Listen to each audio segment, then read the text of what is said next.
കനിഹ പൊട്ടിത്തെറിച്ചു. വ്യാജ വിവാഹമോചന വാർത്തയ്ക്കെതിരെ സോഷ്യൽ മീഡിയ കൊട്ടിഘോഷിക്കുകയായിരുന്നു. വ്യാജ വാർത്ത ചമച്ചുകൊണ്ട് ഡോക്ടർ ശ്യാം രാധാകൃഷ്ണനുമായുള്ള ദാമ്പത്യം കനിഹ അവസാനിപ്പിക്കുകയാണെന്നായിരുന്നു വാർത്ത. അതും മുൻഗാമികളായി ഉർവശി, അമല പോൾ, മഞ്ജു വാര്യർ, ഇവർക്ക് പിന്നാലെ കനിഹയും പിരിയുന്നു എന്നായിരുന്നു എഴുതിപ്പിടിപ്പിച്ചത്. വിവരമറിഞ്ഞ കനിഹയിത അതിന്റെ സത്യസ്ഥിതി വെളിപ്പെടുത്തി രംഗത്തെത്തിയിരിക്കുന്നു. കനിഹയുടെ ഒറ്റയ്ക്കുള്ള ഫോട്ടോകൾ ഫേസ്ബുക്കിൽ നിന്നെടുത്ത് ശ്യാമുമായി കനിഹ അത്ര രസത്തിലല്ല എന്നായിരുന്നു പോസ്റ്റ്. ഏതെങ്കിലും ഒരു വ്യാജ വാർത്ത കിട്ടിയാൽ അതിന്റെ നിജസ്ഥിതി മനസ്സിലാക്കാതെ മറ്റു മേഖലകളിലൂടെ പ്രചരിപ്പിക്കുന്നതാണ് ഇന്നത്തെ ഓൺലൈൻ സംസ്കാരം.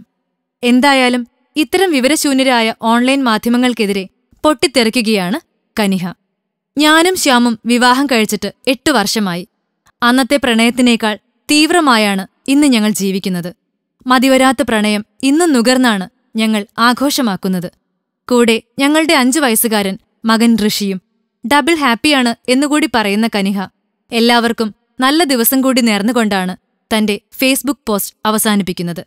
കൂടെ ഭർത്താവുമൊത്തുള്ള പുത്തൻ സെൽഫിയും കൂടി പോസ്റ്റ് ചെയ്തിട്ടുണ്ട്. ഫിലിം കോട്ട്. കൂടുതൽ സിനിമാ വിശേഷങ്ങൾക്കായി ഈ ചാനൽ സബ്സ്ക്രൈബ് ചെയ്യൂ. Film coat.